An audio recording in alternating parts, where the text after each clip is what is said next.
Ayan. May mga tanim tayo rito ang bagong alugbati. Ayun.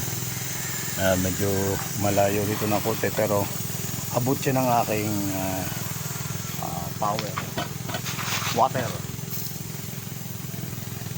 Niligin natin at medyo uminit ng ilang araw.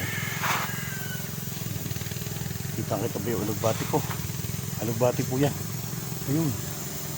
Mga alugbati yan na bagong tanim ko. Pwedeng okay. Ito naman ay mga ano to. Ayan. Yung kamuting kahoy kinakonti. Pinagpuputol ko na yung kamuting kahoy. Ito yung ano to? Gabing naglalaman kung tawagin sa amin sa Bicol. Ano ba tawag ito? Sa gabi. Ayan. May mga bagong tanim tayong tanglad. Ayan.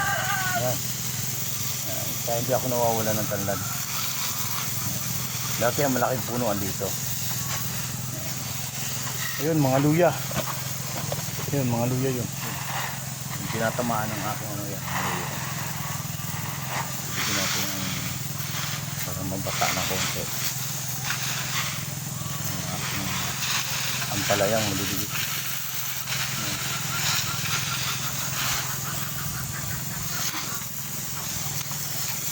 Itong 10 to kukut-kutin-kutot.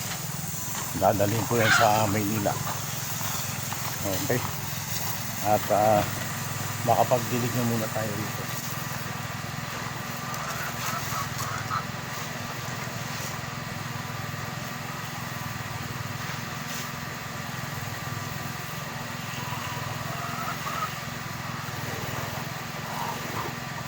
Itong may mga fruits ito yung may mga lugar.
How many minutes dito tayo sa kabila?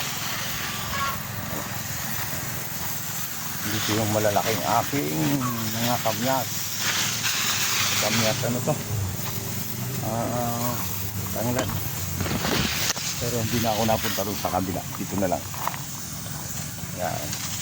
Lahat po yung makikita nyo. Yun, may tinatamaan ng tubig. Yan po ay tanglad na for harvest na yan. Po ay binibenta namin sa pwesto. Marami pong nabili. Dahon na lang, wala nang medyo yung laman. At ito muna ang aking maliit sa fish pond, babaguhin ko. Nakaiangat ko siya kaya patatabunin ko muna ito.